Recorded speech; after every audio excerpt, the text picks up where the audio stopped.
I have Mr. Drake White, legendary singer-songwriter, a optimistic, if you will. Definitely. A creator of all types of art. A killer. Yeah. When used with intention. Yeah.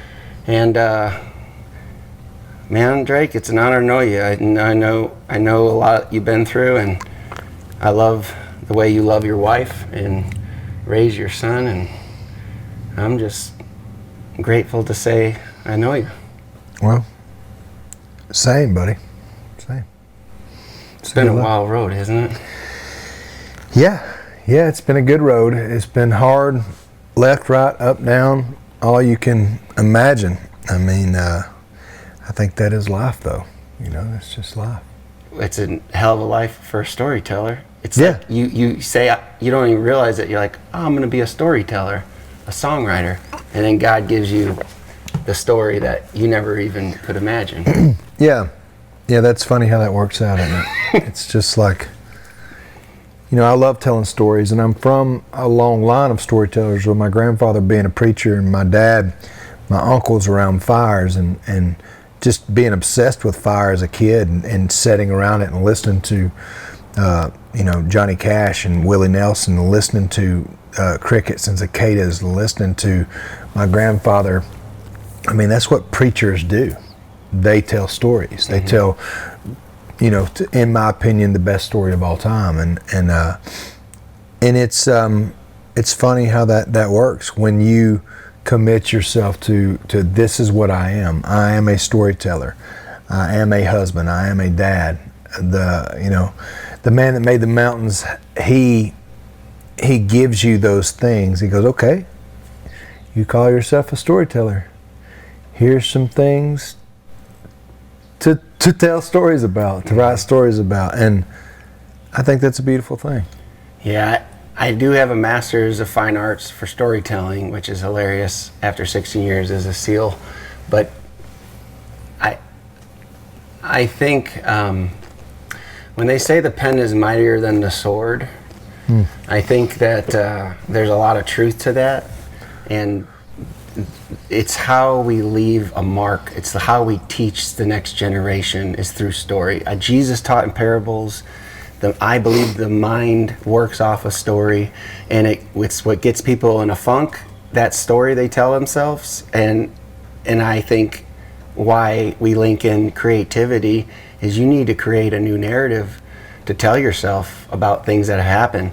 And I always say, if you can turn your story into it happened to me, into it happened for me, then we will produce more gratitude, and gratitude has the ability to shift our neurochemistry. It's a drug. Yeah, no doubt.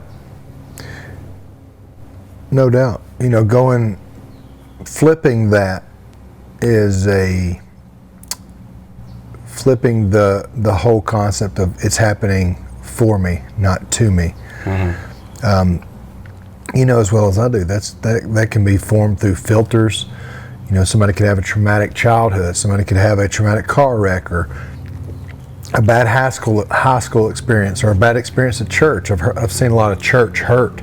I don't want anything to do with that Jesus fellow because some guy named, you know, Jimmy or Stephen way back when, you know, molested so and so. Like you've seen all kind of stuff, and the stories that we tell ourselves are the stories that are ultimately what forms us, what forms our opinions, what forms our lives. Perspective. The things that you tell yourself that you are. I am a singer. I am a dad. I'm a father. I'm a winner. I'm a warrior. I'm a lover. I'm a fighter. Like those things are true. You know, but it's the lies that you know. I've got a line in a song: the midnight cold sweat shaking. You know, everybody's been bedside. You know, oh no, what tomorrow brings? What is tomorrow going to bring? What can all the uncertainties of tomorrow? And it's in those moments that the training kicks in of like, and the faith kicks in of like, well, I can't control that, but I can control this anxiety right now. in the truths of the gospel, and the truths of who I am, and the truths of gratitude, and the truths of what I do have, and that is a great mechanism to that I've gotten through a lot of cold nights. Shaking is hey, I do have my feet right now. I'm not, I have the ability to walk. I have my wife laying beside me. I have a roof over my head, and things can get dire. Things can get bad, but things can always get worse. Yeah. I always say, hold all thoughts captive in accordance to Christ and the righteousness of Christ. Meaning, if you have a thought come in, which is part of that narrative, you got to be aware of it, and then, like a wrestling match, counter that, whatever that is. I mean, the sword of truth is the verses in the Christian faith. But real quickly, because I think a lot of the audience will know, and if they don't, you need to check out Drake's documentary, Ladder to Climb, which highlights his whole journey. Ladder to the Sky. Ladder to the Sky. Yeah. But could you just quickly go over what happened? Yeah. So I'm rocking and rolling. I graduated. I'll go through this quick, but I graduated from Auburn University with a building science degree. I love building. I love architecture. I love putting a group of people together and accomplishing a common goal. Right. So I go, and I like business as well. So I go to Auburn, and I accomplish that. It's really hard. Got through it. I'm like, while I was at Auburn, I started playing a Martin guitar and telling stories, and like, oh, this is coming naturally to me. And my whole life, I had to hit batting practice till my hands bled to be on the field with a team. I was pretty decent, but I had to practice football. I had to work out harder. I had to work harder than everybody to be at the same level. Okay. Music, singing, especially singing, and the thought of melody, matching melody, matching tone, and words come very easy to me. It's very fluent. So that is I call it that's my butterfly, like natural God-given, but like he just gave that to me. And I didn't really know that until I was out because I grew up in a football and baseball town. If you were writing poetry and singing, what are you doing? You might be, a sissy or something. I don't know. But it took a while to get, to get that confidence built up. So I did that and graduated from Auburn, and I was like, I'm going to move to Nashville because I had that guitar and was playing and found that natural talent. And I was like, man, I think I can do this. Started writing more, got to Nashville, took a real job, and the Nashville thing, 2008 had happened. The economy busted. Got let go from that job just because it was just kind of belly up, and found myself playing music full time, and that's exactly what I needed to do. And it took that. I kind of got forced into that leap, but I took that and started playing music, got a record deal, everything started moving forward. Got a record deal after 4 years, so I went really, really hard, played everything that I could play, went and played every gig I could play, hundreds of gigs, and from Mexican restaurants to cruise ships to sailboats, to caves. I played everything. And basically that turned into a writing deal on Music Row and with Sony, and a record deal, and started touring with Willie Nelson and all my heroes, and started really crafting this, and my life felt awesome. I was going to the Bahamas, I was going to skiing in Vail, and had a beautiful wife. We were trying to have a kid, and everything was rolling, opening up for Zach Brown, opening up for Eric Church and Willie Nelson and all these names that I loved. And it was like, man, I got it. I got this thing. It's in the bag. And basically, through a series of events, I got diagnosed with what's called an AVM, arterial venous malformation. I was getting in really good shape to get back out with Zach, and running a lot, training a lot, which I still love to train and work really hard. Got a headache, And because I was a singer, I would sing. I was born with this AVM, this arterial venous malformation, the wad of veins and arteries in the back of my brain, and it formed in the embryonic stage. And most of the time, people find these they'll find them in a ditch somewhere at 65 years old, and it's ruptured, and they have a hemorrhage, and they die. Well, I was 34 years old and running and doing cold plunges and everything that you like. I'm just a dork, just like you are, about the hot tubs and saunas and just anything I can do to be better, and got this debilitating headache to the point of where, I couldn't see. I was blacking out. And so I went and got an MRI, and it showed that AVM. The AVM doctor, the doctor came in, which his name is Dr. Miracle, here in, crazy name for a neurologist, but he comes in and says, well, you're very, very lucky. You're one in 32,000 people just sitting here. If your AVM ruptures, there's only a 2% chance of it rupturing, but if it ruptures, there's a pretty good chance, that death is the next thing. But we're going to prevent that with 8 embolizations. This thing's the size of a lime. It's a very, very big one, but it's in the mobile cortex of your left side. Well, my left hand had been going numb playing the guitar. And when I was playing football, way back when, my whole left side would go numb when I would get really excited. I never told anybody that. I just thought I thought that I was just excited because I've always been really high strung and an excited dude. And so I literally, we're getting that diagnosis, and he says it's going to take 8 embolizations, which it's a catheter up your femoral artery into the back of your brain, and he squeezes it full of a glue called onyx. But it can only do a little bit at a time because the brain doesn't like drastic change. So he's squeezing it, and he goes, the good news is we can do these on Mondays. You can rest Tuesday and Wednesday. Because what do you think I wanted to know? I wanted to know if I could play music, because I was there. I had made it. I was doing it for a living, and I was out there. And he said, we can do them Mondays. You can rest Tuesday and Wednesday, and then by Thursday, armed with this blood pressure medicine, you can be back on the road. Well, we started doing them. The first embolization, we did, and was very careful. Went out on stage, sang very carefully, did all the stuff. Alex was with me, took the blood pressure medicine. Everything was good. Second one, good. Third one, good. We're talking 10, 20, 30 shows are going by. So I'm 40 shows in. It's August the 19th of 2019. And I go to Roanoke, Virginia.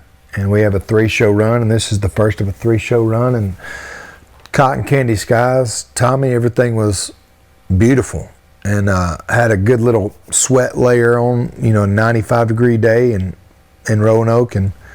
And just went out there and started playing. The blood pressure medicine made me very, very dizzy, almost vertigo level dizzy. And so I didn't take it. Dr. Miracle said, you have to just pay attention to your body, but like if it's making you that dizzy, just maybe half it. So I halved it, and then I was like, well, I feel fine. I felt great. 1% chance. I'll take it. So I go out there in Roanoke, and third song in, I start to feel my heart kind of elevate, like I'm having kind of anxiety. Everything kind of tightened up a little bit. And I was going into a song, and I was telling a story about my, upbringing. And the story, the song was called "Coast is Clear," and it was going into the intro. And I forgot. I was sitting there. I forgot kind of what I was doing, but I couldn't remember the words. And I was like, oh yeah, I know what I'm doing. And I heard something like just a little tick, and I felt my jaw and my left arm kind of like went down, and I was like, I think I might need to sit down, or I think I might need to take a break. And I'm struggling. I'm like, no, I'm gonna push through this song. And then I heard a freaking loud snap, like a gunshot. Damn. In my right ear, like right here, just pow. And when it did that, my left foot felt like it had a bowling ball on it, like I was just dragging it behind me, and I had to almost pick my leg up. But you could see me on the video, like I'm like staggering around, like I'm fighting, Tyson. This is in front of 40,000. Well, it's in front of 2,500, but might as well be 40,000. I mean, it's a legitimate show. And about that time, the EMTs, such a blessing that I was on stage, because the EMTs were watching. But what had happened is those first 3 songs, mixing with whiskey, high energy, bop, bop, bop, veins popping, this and that.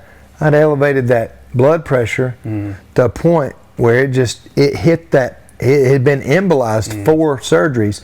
So imagine like getting a water hose and stopping that leak, stopping that leak, stopping that leak, but there's one more leak. And how much more pressure is that going to be in that leak? So that's what happened, and it popped. And when it popped, that gunshot went off, and that bowling ball became inevitable on my leg. And I said, oh, shit. You kind of knew. I'm having a stroke. Yeah. And I just remember at that moment, because he said death is inevitable, death is probably, I just started going, basically, Jesus be with me, take my hands, take my breath, take my soul, take my this, take my, and I started breathing, and right when the fear came in, right when like this crippling fear came in, I mean, they're picking me up and put me on a gurney now, and we were 3 minutes from a trauma 1 level hospital, which was another miracle. And on the way, Alex had prepared a packet that told them if he passes out, he's got an AVM, this is the packet, this is the stuff, and it had a coagulant in it that they gave me that stopped the brain bleed on the way to the hospital. Wow. And then once I got to the hospital, they're trying to determine whether to put a port in or all that, but they're carrying me around like a kind of a burrito. And I'm vomiting, and the headache is like a level 12, like excruciating headache. But the fear, when I prayed for the fear to be gone, it was gone in an instant. And other than the pain, I just remember that breathing sounds like Yahweh. And so you're literally speaking the name of Jesus when you're breathing. Yeah. And so I just remember saying, just as long as I'm breathing, I'm all right. As long as I'm breathing, I'm all right. Just hang in there. So I was fighting, and I'm good at fighting. It was like, that pain, I just prayed that Alex could get there, and I was like, if I die, I want to the people that are listening, it was very peaceful. It was very I asked for that peace, and immediately after praying for that peace, it came. And further into it, I saw angels. I talked to God. I did the whole near death floating over the bed thing. And once I got to Roanoke, and spent 7 days doing that. Went through all kind of miracles, happened through that. Got back home. Went through 3 or 4 months of extraneous PT just to get back just to get in a wheelchair, basically, not even. And then I'm 7.5 years into therapy, basically every day. Yeah. Some form of therapy, some form of this. So people look at me and go, well, you look pretty normal. And I mean, I had to completely rebuild my shoulder, Alex duct taped her leg to my leg, taught me how to walk again. There's been disputes. I've thrown cell phones through walls. I've been yelling. I've been mad. I've been on the brink of suicide. I've been back and forth mentally, just fighting all through all this stuff the last 7.5 years, and now the purpose, now that I'm back and can actually go play all these shows and do all this stuff. And right after that, the pandemic happened. So that was another thing. But, you know, that's kind of my story in a nutshell. I know we've taken a long time explaining it, but that's why I consider myself a legitimate warrior, sitting here in a bit of I dare say expert, but a very experienced person when it comes to mental gymnastics of like how to overcome the darkness, how to overcome that. I thank you for telling that story. I know I've heard it many times and it never gets old. It's always one of the greatest testimonies I've heard, and I've heard a lot. I want to talk about this place called the state of receivership. As you know, most people will know, my last 7 years has been spent in a space of psychedelic medicine, clinical trials, and something that I saw personally save over 2,000 Navy SEALs. And I didn't have a real near-death experience, but when I did this thing called the 5-MeO-DMT, which is a toad, and I always think of the greatest storyteller, God. You couldn't write this story where you have frogmen healing their wounds of war from a molecule that exists in a toad. And I'll just say, it ain't to be trifled with, which Sturgill Simpson said on this same molecule. What I watched and what I've done in 7 years, it really points out, when I hear a story, I hear in a complete acceptance of surrender to let go. And when I did the 5, my second time, I shot into the body of Christ, and I could just feel the shame of the world, the pain that I was going through, and I lost my kids on the same day as that happened. I didn't know that. I didn't realize the date, but that was my. What do you mean you shot into the body of Christ? In that non-ordinary state of consciousness, when this medicine takes over, it could throw personal death at you. This is not a recreational drug. No. But because of the pain and all the PTSD and TBIs I had and addictions and losing 4 children from I lost my kids because we had an unjust family court system. Sure. And I don't like to sit in that place, but what happened to me in all this stuff was I was at my rock bottom and I didn't know where else to go. I had guns in my house. I thought about suicide. I never put it in my mouth, the gun. I just knew it was getting worse. And when these treatments came up and I got blindfolded by a Vietnam SEAL, took to a mansion in Rancho Santa Fe, California, where I had a medical doctor and his, kind of woo-woo healer, give me this medicine. Nobody gave me any instruction. They said, you might think you died. And when I was later on, when I shot into the body of Christ, it was this experience, and it really was me going into these what I already had set up in my brain, which was my faith. So when I felt that medicine come over, and it was like really painful, I went into my place of receivership. And so I went into my faith. And when I felt the pain, I'm holding a rosary when I did this, and I felt the pain of the world, and I heard a voice saying, just let go. Trust me that no matter in death, that's my faith, you're okay. So I literally took my faith and put it into the experience of this treatment, which happened to be the world's strongest psychedelic. And that was whatever happens that makes up our memories and our thoughts, whatever those drugs are, which we can say a lot of it has to do with DMT, dimethyltryptamine, a neurotransmitter we make. No one talks about it. It's not in the news. Yeah. No one researches it. Yet we're seeing a lot of these things in these treatments. When I saw the shame and the pain in the world, I exhaled. I just went into a level of acceptance and faith and surrender. And when I did that, something happened where I felt light hit my chest, my heart shot up, people around me started crying without no words. It was just energy.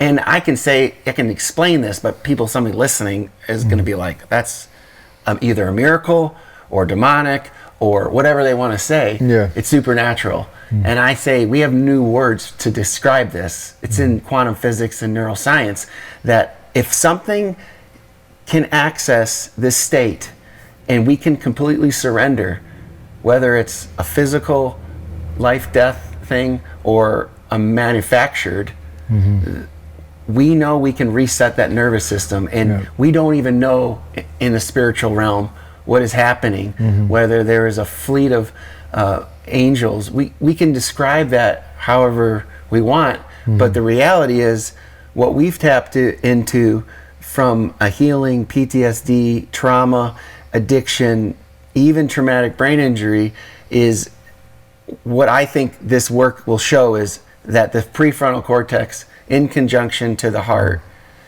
can heal a lot more than we once thought. Yeah. And it's not what we call a miracle. It could be getting this whole system in that state of receivership. Yeah. Yes. I'm sitting here listening to the state of receivership, being very privy and understanding psilocybin, LSD, and doing those, really recreationally in my life, for the most part.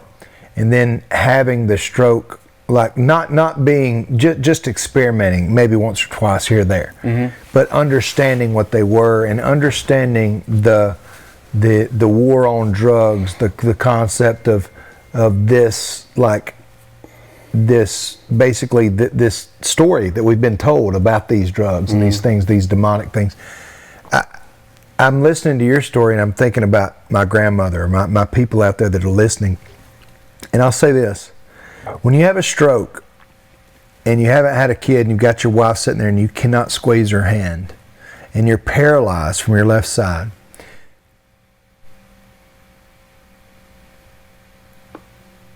I had this opportunity to go to Tijuana and have a treatment done. And, well, I'll finish this. You'll do anything.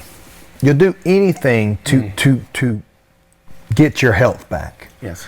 I say a saying all the time, if you got your health, you have a million problems. If you don't have your health, you have one problem.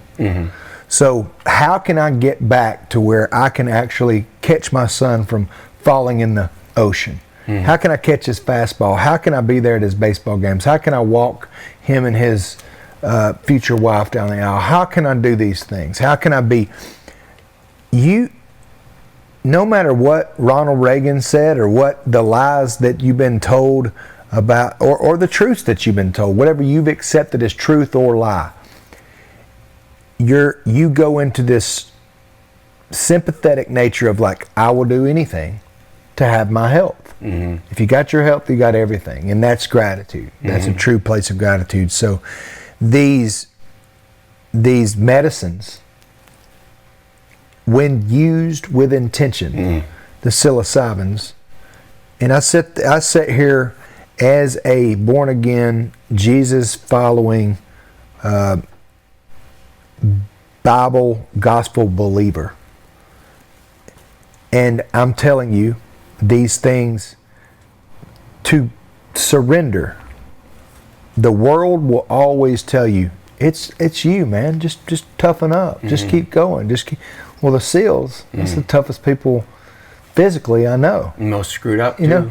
It's also, but it is the mind, body, spirit thing. It's the Holy Spirit. How do you see that? How do you perceive that? So this medicine, this ibogaine stuff we're going to go into and talk about, you've been out will benefit for the brain at the Ryman when me and Riley Green and John Party were out there playing. You came out and spoke about this, and people that are looking at the black abyss of suicide. My uncle committed suicide. Everybody has had somebody close to them. I've had dozens of friends, literally, and you have too. I've watched you work through that, and it's horrible. Like, there's got to be a better answer. And these things, these natural medicines and these things, they've been used for thousands of years. Mm-hmm. Now, if they fit into the First Baptist Church of wherever you're at, I'm not sure. Mm. But like, if you can't walk and you can't catch your baby from falling in the ocean, Mm-hmm. then you'll do something with, and I prayed to the Lord, I said, please show me, and please tear down the walls of, I can do it on my own, because I can't, Lord. Mm-hmm. I can't do, I can't do this on my own. I cannot get back on my feet. I'm literally using a bedpan right now. My wife is giving me suppositories, so I will use the bathroom. It was horrible. But like, I'm just unable to be a man. I'm unable to throw a punch. I'm unable to shoot a gun. I'm unable to hunt. I'm unable to do anything. So the full circle of where I'm going is like, I told God that if he would get me back on my feet, that I would never gripe again about where I'm at health-wise. Just get me back on my feet, and I will help people to the light. I will help them out of the darkness to the light, because I understand the darkness and I understand the light. But if it's ibogaine, if it's psilocybin, if it's a frog bouncing on the side of the street, when you reach rock bottom and suicide's the other option, Yeah, that's right. brother. Yeah. I'm saying lick the toad. Yeah, yeah.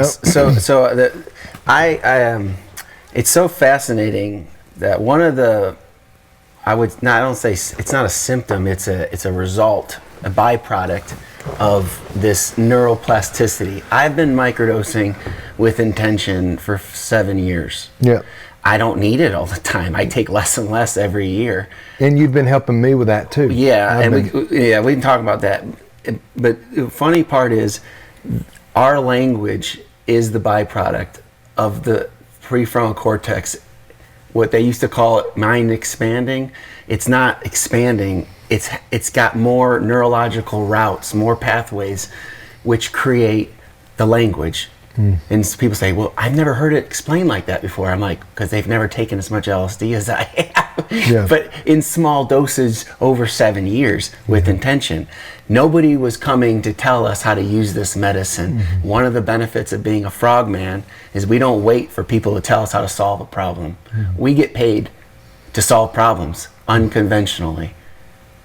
And that's one of the things I feel so grateful to be a part of this community, which I believe my mission in life is to pay it forward so that others can find healing in, truthfully, the relationship with Christ that I found, because there's a lot of people that know Christ, but I don't think there's a lot of people who have actually felt him.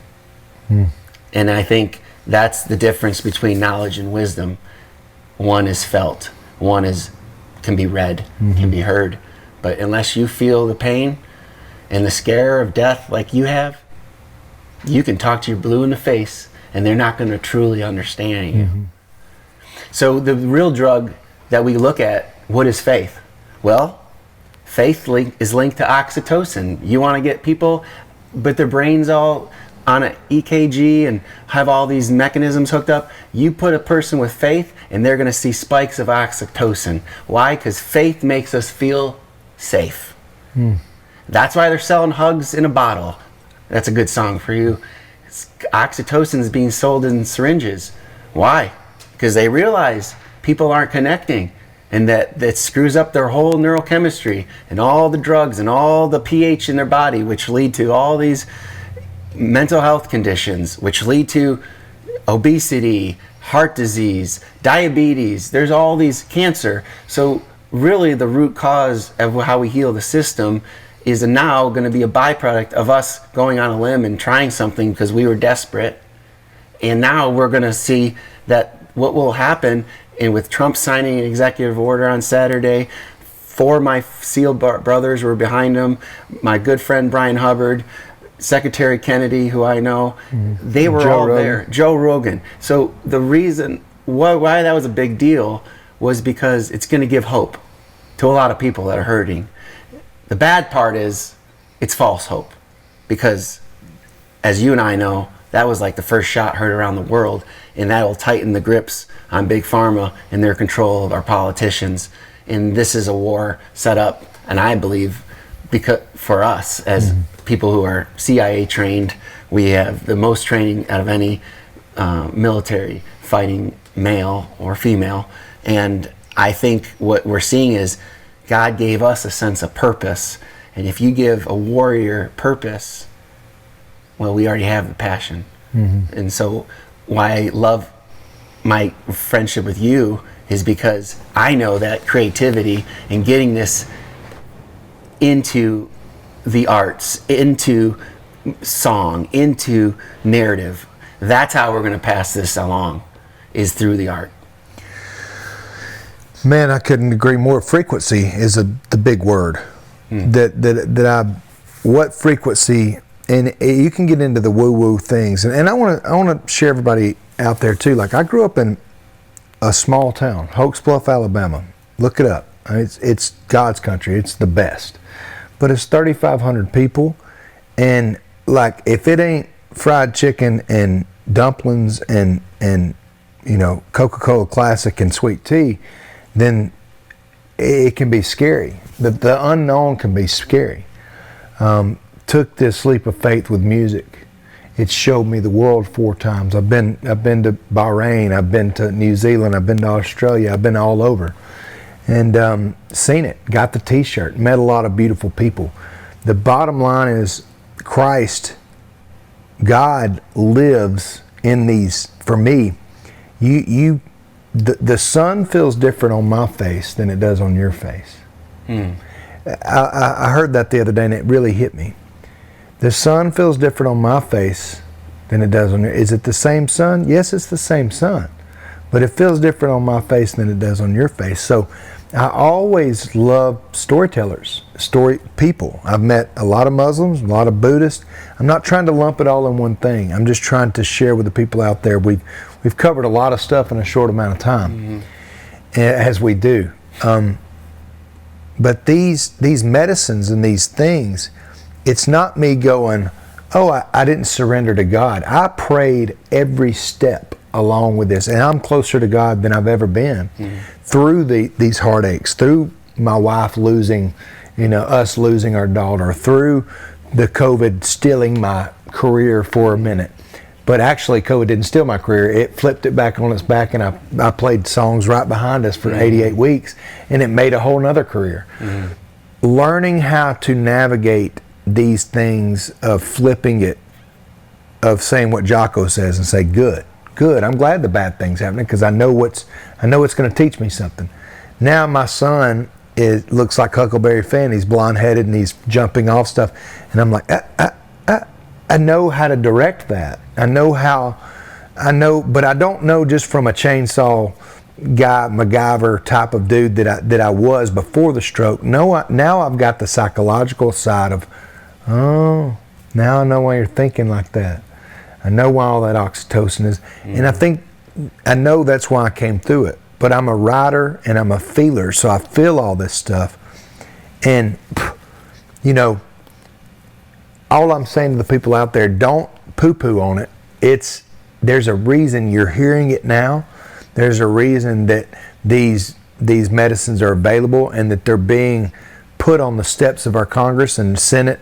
It's because it will heal these troops, PTSD, not just troops, people with anxiety. One of my best friend's wives deals with anxiety like crazy. And he was like, do you know, my friend Miles Adcock, do you know, anything we can do? Yeah. I also am talking about this Ibogaine with this buddy of mine. Like, it's like, whoa, I don't know if she'd ever consider that. I understand. I understand. But when you go down and you keep accepting, and C.S. Lewis wrote this book called The Screw Tape Letters, and the devil hides in these little things. And then you're looking at the darkness one day and you're like, you know what? That darkness don't seem too bad. That's a bad spot to be in. You will take drastic measure, and you need to take drastic measure to find the solution, like a SEAL team. Bam. I'm going and I'm breaching all of the things that I've heard from every movie, from Forrest Gump to Shawshank Redemption or whatever. Like, in every filter that you've made from, falling and skinning your knee when you're as a kid to to getting broke up with by, whatever, a girl at your first prom, so you don't dance anymore. We're all part of those filters, and we're all this human experience, and it is beautiful. And that's what we're saying. These medicines have been around for thousands of years, bro. Hundreds and hundreds of thousands of years. When taken with intention, it's not the separation from God and the war on drugs, brother. Yeah. What we're saying is there's ways to a richer life. And for me, faith is such a massive part of that because of the peace. Yes. You said safety. Peace to me is like everything's already worked out for me. Yeah. I got a song. It's all gonna be all right in the end. Ain't the end if it ain't all right. It's just, that's what I believe. Yes. It's all gonna be all right. That we're sitting here for a reason. We're in 2026 for a reason. There's nobody that can tell me it's a bad time to be alive and Iran's gonna close the Strait of whatever again, and gas is gonna go up, and you're gonna freaking, there's gonna be pregnant dudes, and there's gonna be, I don't know. There's nobody going to tell me that it's a bad time to be alive, though. No, because it's perception. It's all your perception. The only time we've got to be alive. So I'm going to say it's not a bad time and that's not an entitled. No, you're looking at through the view of gratitude. That's what changes the story you tell yourself. And that's what Jesus does for me. That's what Jesus does for me. Yeah, and I want to say this for the record, that I'm not someone that's saying that psychedelics is going to heal all of our problems. There's a lot of people that shouldn't be on psychedelics, and they sure as hell shouldn't do it in a setting that's not safe.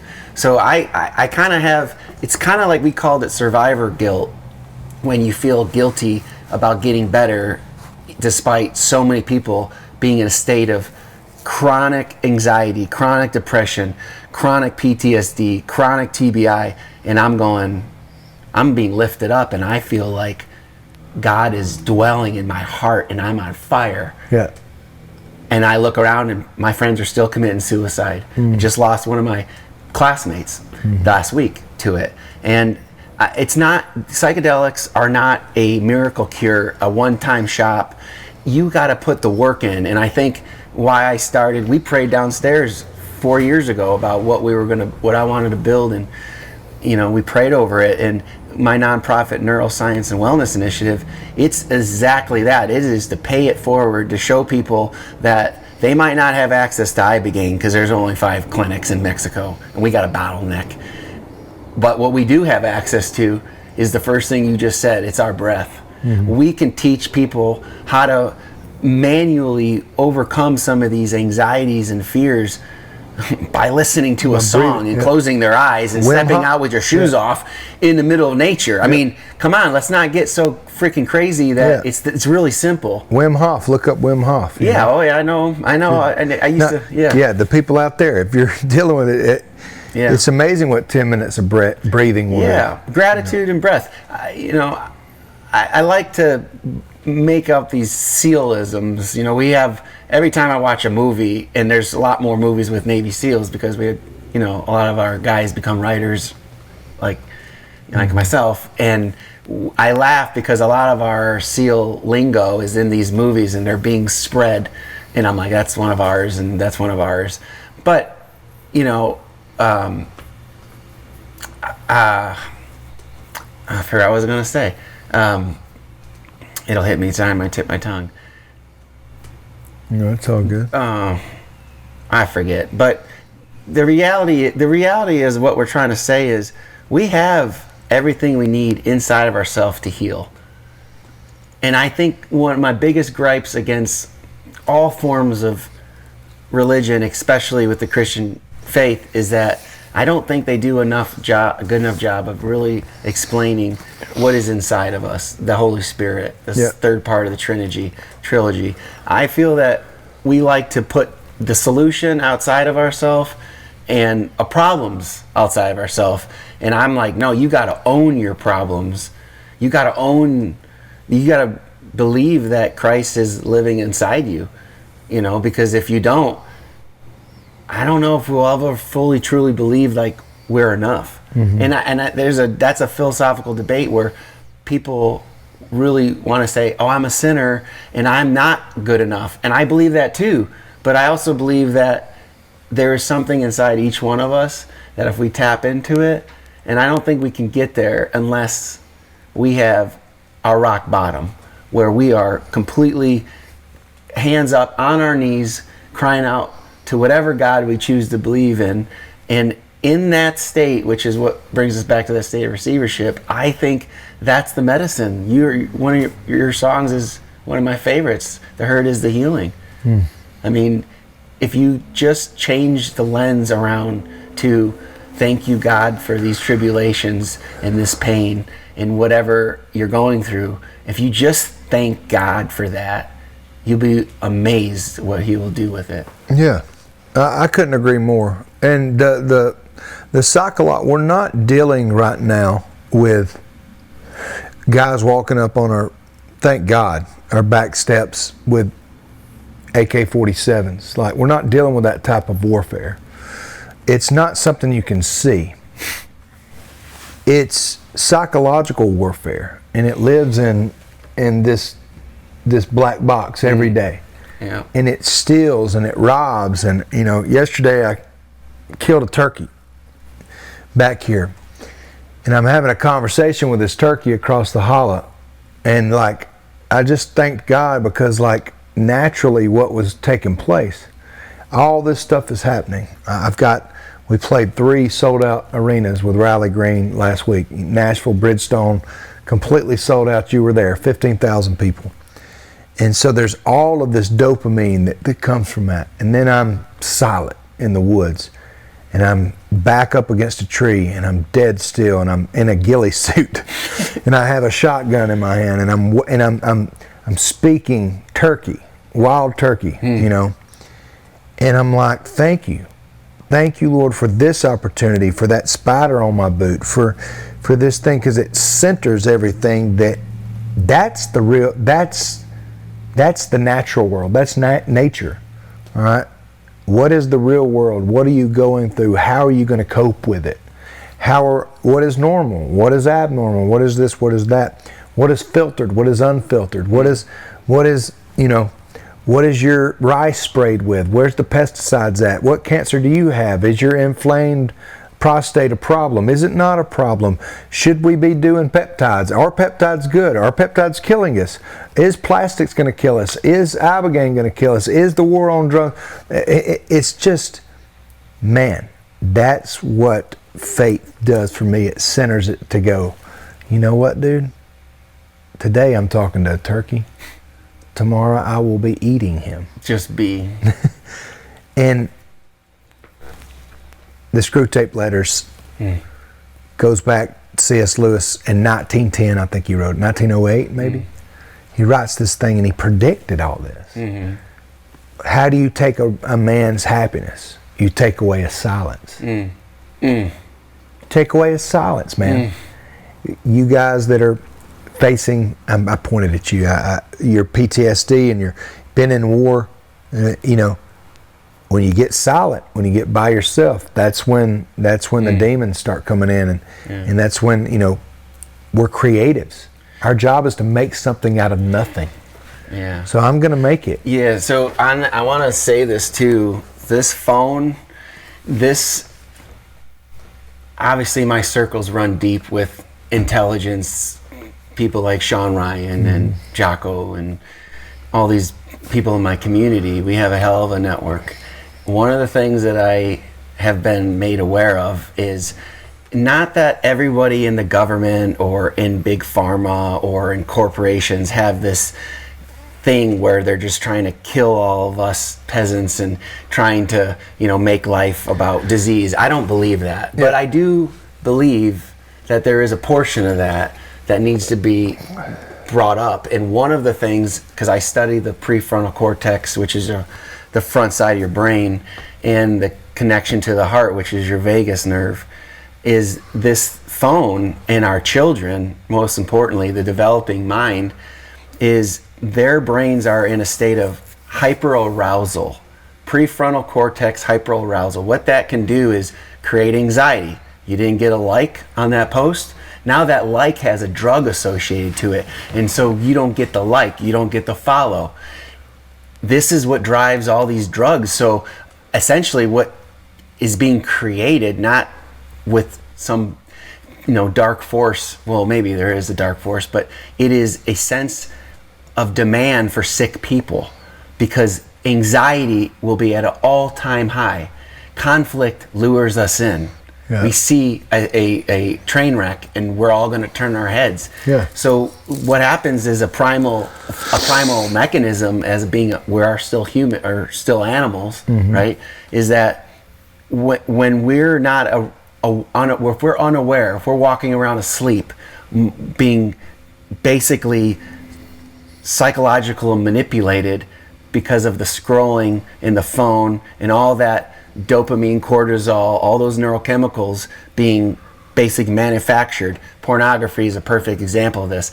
We are basically being manipulated, and the drugs that drive this whole system are being manipulated and causing a state of chronic mental health, which sets up the $6 billion healthcare budget of sick people. It's a sick care system. And I think that's, as President signed this executive order, and we have the Hope Treatment Act that I'm literally going here from our state capitol and to make sure we get the vote for clinical trials in the state of Tennessee for Ibogaine, is this awareness that we're not headed down a good road, because they need to fund the bill. They need to fund the budgets. And now there's politicians who will fight their ass off to get those budgets on something that I feel there's a better way to do this, a much more holistic and a cheaper way of healing people, which they don't want to look at, because now we're taking money from the program. And I understand there's people out there that do the work of counselor, psychologist, psychiatrist, pharmacist, and those people are threatened because we're saying, no, we have something that might be 60% more effective. So there's a lot of people in the middle that are going to get caught up in this battle to change. Yeah. And it's a battle. Yeah. For the people out there listening, tell them the power of one treatment, like what it's capable of doing. Yeah. That just like the 30-second blip. Yeah. Okay, so I've watched over 500 of these Ibogaine treatments, and I can say, after consulting and integrating over 2,000 veterans, that the numbers that Ibogaine and 5-MeO, because they're usually used together, that number is about 60% that yield not a perfect, never do drugs again, never drink again, never look at porn, but it's like an overall 60%. Their families are saved, their marriages are healed, their kids are not going to pass on this transgenerational trauma of war.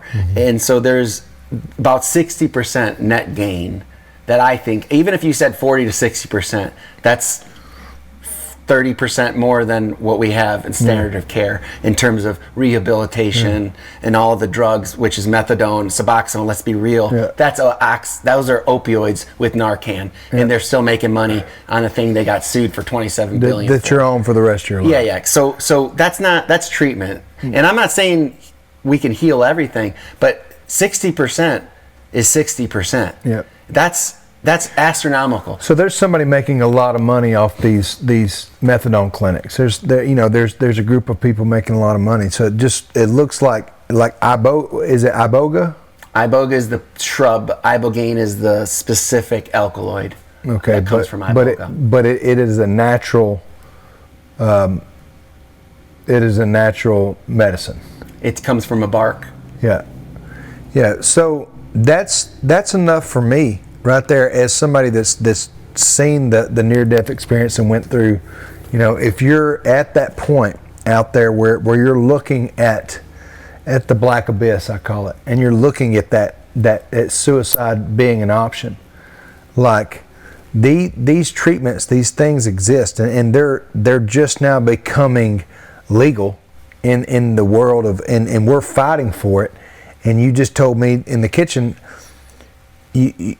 we do this thing called Benefit for the Brain, like we said at the Ryman every year. And one of my reasons that I got through that black abyss thinking was what I had to look forward to get back to the stage, to raise a child, to get back to music. I knew I could give back if I could get back. Mm-hmm. So like these initiatives and these things, these what we're working to do is to go, there is options.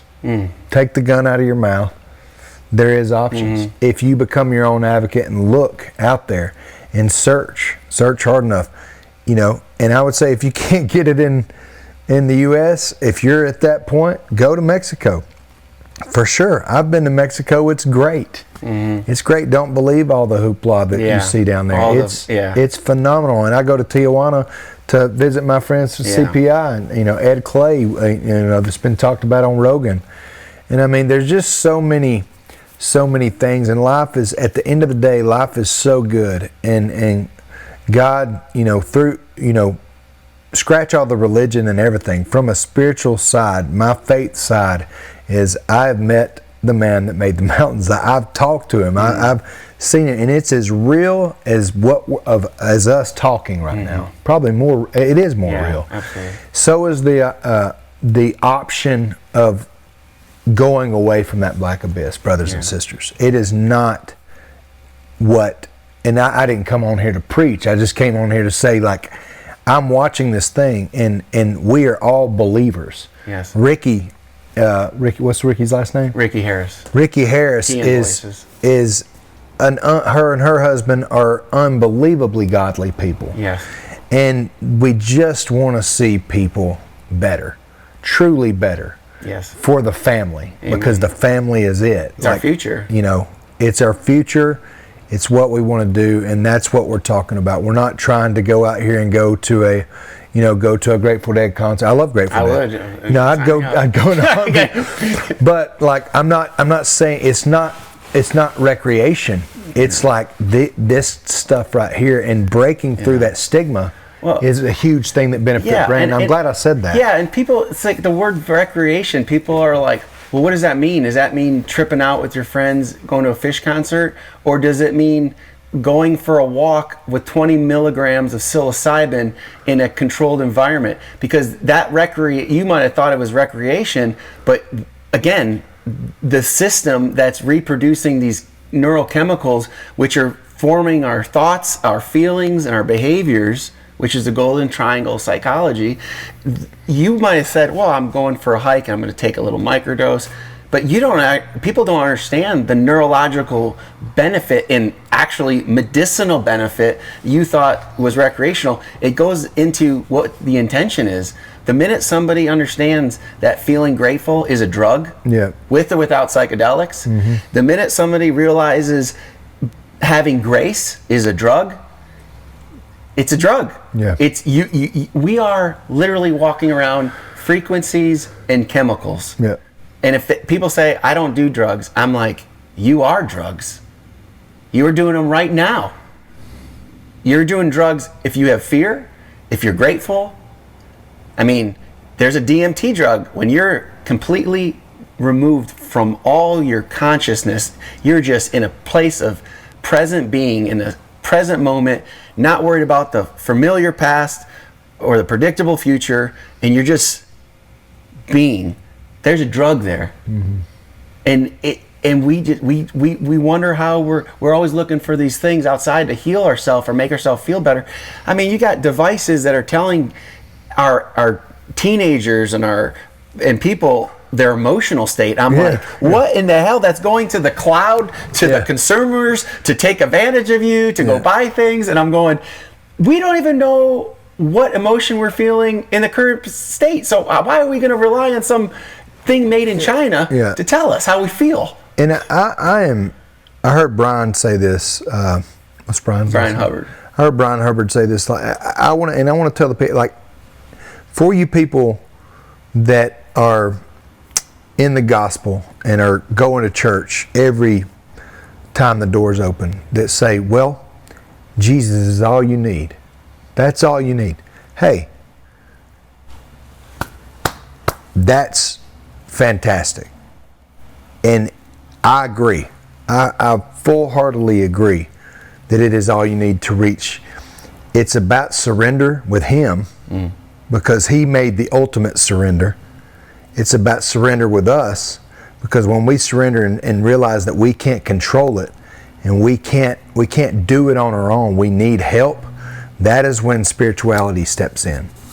So these natural medicines are options that take you, like if you find yourself going lower and lower, and you begged God, you begged Jesus and begged for relief. Like, I'm just saying, this is an option. These are options, and this will ultimately get you closer spiritually. It did me. Yeah. And I've never done Ibogaine, never done it, but never done anything, outside the realm of, but I wanted to share with what like microdosing, what psilocybin did for me, What it did for me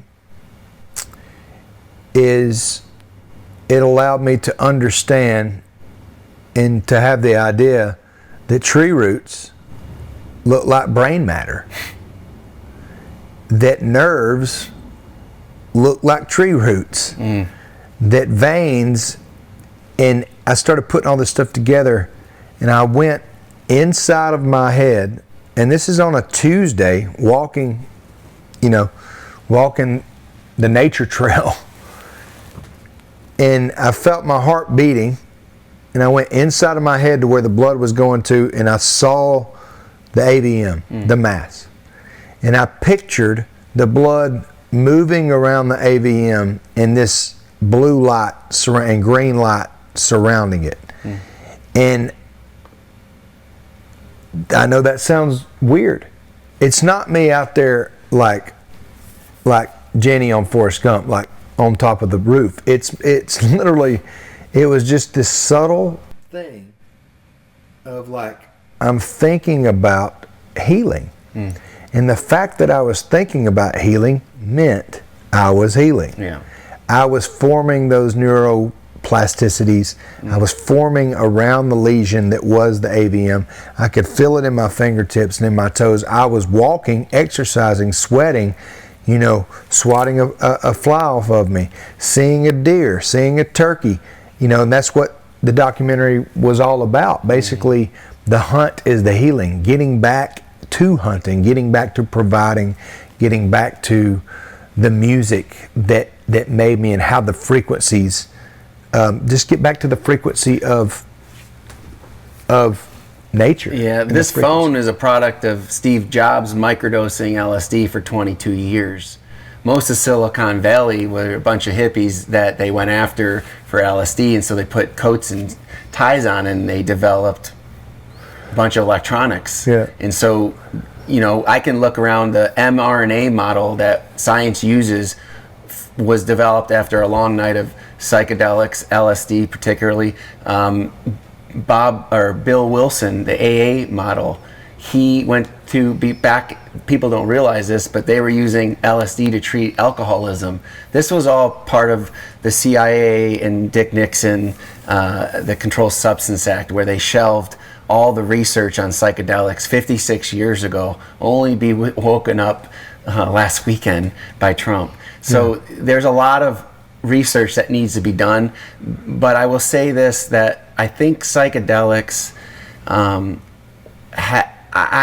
personally believe if something comes from nature, then it comes from God.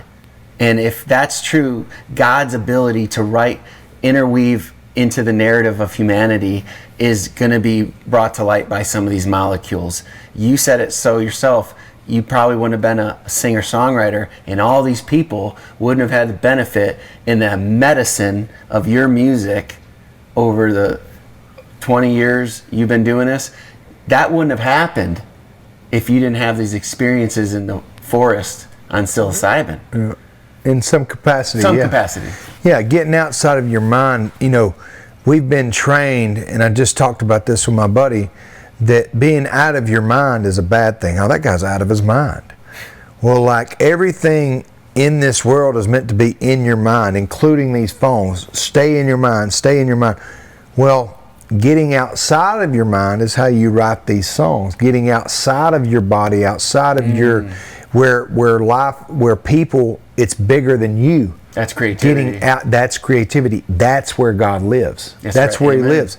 He lives in Got goosebumps. hunting. He lives in the songs. He lives in driving down the street, in a simple conversation, in that butterfly flying by, in a storm rolling in. He lives in everyday things, and He's talking to you, and He's showing Himself through numbers, and He's showing Himself through mountains and oceans, and just, it's a beautiful life. I've said it 3 times, and that's what me and you are trying to do with this conversation.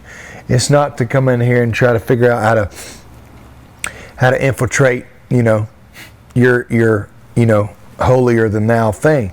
It's like true happiness, true unadulterated, unjudged happiness is like, who are you? What are we doing? Why are we here?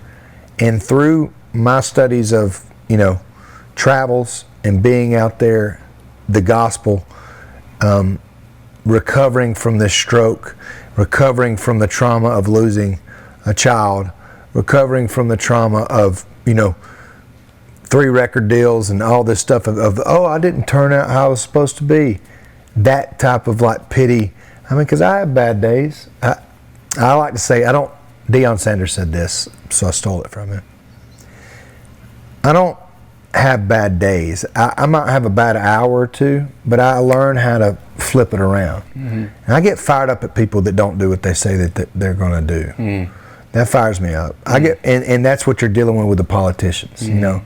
I get fired up at things that don't go my way. But let me flip it. In James, right now, my wife comes and tells me that when you have the peace of, and this is not throwing your hands up and just surrendering. When you have the peace of it's all going to work out in the end,